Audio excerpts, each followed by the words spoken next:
प्रियो शालोम, सबको जय मसीह की।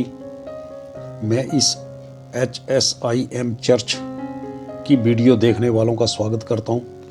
वीडियो को सब्सक्राइब, लाइक, शेयर करने वालों को पिता परमेश्वर बहुतायत की आशीष दे, खुशियाँ, शांति, स्वास्थ्य और समृद्धि प्रदान करे। प्रियो, जब इजरायली मूसा के नेतृत्व में मिस्र से निकलकर और पहाड़ से कूच करके लाल समुद्र का मार्ग लिया कि एदोम देश से बाहर घूम कर जाएं, तो लोगों का मन मार्ग के कारण बहुत व्याकुल हुआ। इसलिए वे परमेश्वर के विरुद्ध बात करने लगे और मूसा से कहा, तुम लोग हमको मिस्र से जंगल में मरने के लिए क्यों ले आए हो? यहाँ ना तो रोटी है ना पानी, और हमारे प्राण इस निकम्मी रोटी से दुखित हैं। अतः यहोवा परमेश्वर ने उन लोगों में तेज विष वाले सांप भेजे जो उनको डसने लगे और बहुत से इजरायली मर गए। इसके समाधान हेतु लोग मूसा के पास जाकर कहने लगे कि हमने पाप किया है, क्योंकि हमने यहोवा परमेश्वर और आपके विरुद्ध बातें की है। यहोवा पिता से प्रार्थना कर कि वह सांपों को हमसे दूर करें। तब मूसा ने उनके लिए इस विषय में प्रार्थना की, क्योंकि वह अपने पापों का अंगीकार करके क्षमा मांगने आए थे। मूसा की प्रार्थना के उपरांत यहोवा ने मूसा से कहा, एक तेज विष वाले सांप की प्रतिमा बनाकर खंभे पर लटका, यानी कि लकड़ी का, जो बिना तराशा हुआ हो। तब जो सांप से डसा हुआ उसको देख ले, वह जीवित बचेगा। तब मूसा ने पित्तल का सांप बनाकर खंभे पर लटकाया। तब सांप के डसे हुओं में से जिसने उस पित्तल के सांप को देखा, वह जीवित बच गया।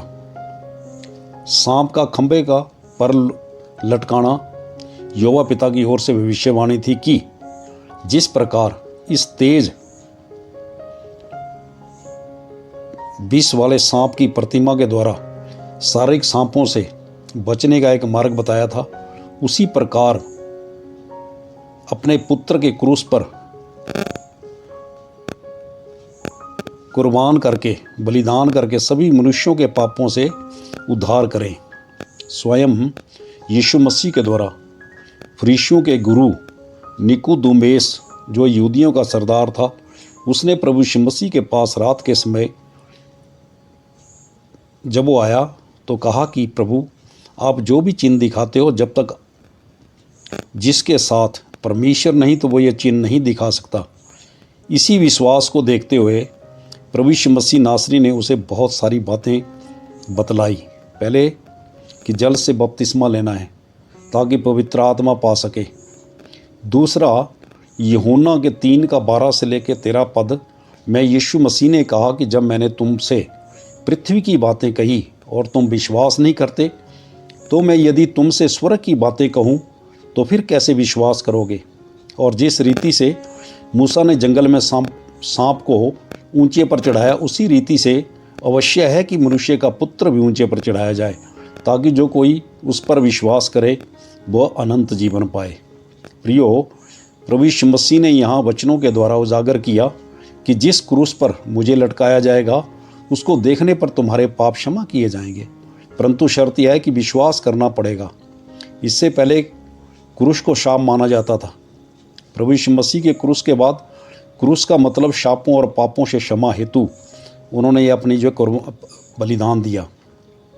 देखेंगे वचन व्यवस्था विवरण के 21 के 23 पद में, तो वह शव रात को वृक्ष पर टंगा ना रहे, अवश्य उसी दिन उसे मिट्टी देना, क्योंकि जो लटकाया गया है वह परमेश्वर की ओर स्थापित ठहरता है। इसलिए जो देश तेरा परमेश्वर यहोवा तेरा भाग करके देता है, उसकी भूमि को अशुद्ध न करना। प्रियो, वृक्ष पर टंगा रहेगा वह श्रापित है। इस शाप को प्रभु यीशु मसीह ने क्रूस पर अपना बलिदान देकर शाप और पापों से मुक्त किया और अनंत जीवन दिया। पित्तल के सांप का जो भविष्यवाणी थी, यीशु मसीह के क्रूस की भविष्यवाणी थी। परमेश्वर की बड़ाई हो। प्रियो, इस टंगे सांप को किसने नष्ट किया और क्यों किया? देखेंगे वचन 2 राजाओं 18 अध्याय उसका 4 पद में, उसने यानी कि राजा हिजकिय्याह ने ऊंचे स्थान गिरा दिए, लाठों को तोड़ डाला, अशेरा को काट डाला। पित्तल का सांप जो मूसा ने बनाया था उसको उसने इस कारण चूर चूर कर दिया कि उन दिनों तक इजरायली उसके लिए धूप जलाते थे और उसका नाम नहुशतान यानी पित्तल का टुकड़ा रखा। प्रियो, जो मंदिर इज़राइल का था जिसमें याजक परमेश्वर की सेवा करते थे, जिसमें कि 3 स्थान थे। एक अति पवित्र स्थान जहाँ परमेश्वर आकर उस संदूक के अंदर उस प्राचीत के ढकने के ऊपर जो है करूब बने थे उनमें विराजमान होते थे, और दूसरा जो पवित्र स्थान और बाहर का जो है आंगन और जिसमें कि वेदी थी। तो उसके बाहर जो भी धूप बत्ती जलाई जाती थी वो सब जो है वो दुष्ट की शक्तियों को चढ़ाई जाती थी। इसलिए राजा हिजकिय्याह ने उस सांप पित्तल के सांप को टुकड़े टुकड़े कर दिया। प्रियो, यह पित्तल का सांप एक भविष्यवाणी थी। जिस तरह सांप के डसे हुए उस तेज विष वाले सांप की प्रतिमा देखते थे तो वह जीवित रहते थे, उसी प्रकार यीशु के क्रूस को देखकर अनंत जीवन मिलता है। इस वीडियो से आपने कुछ नया सीखा है तो कृपया कमेंट करें, सब्सक्राइब करें, शेयर करें और लाइक करें। शालोम, सबको जय मसीह की। हालेलुया।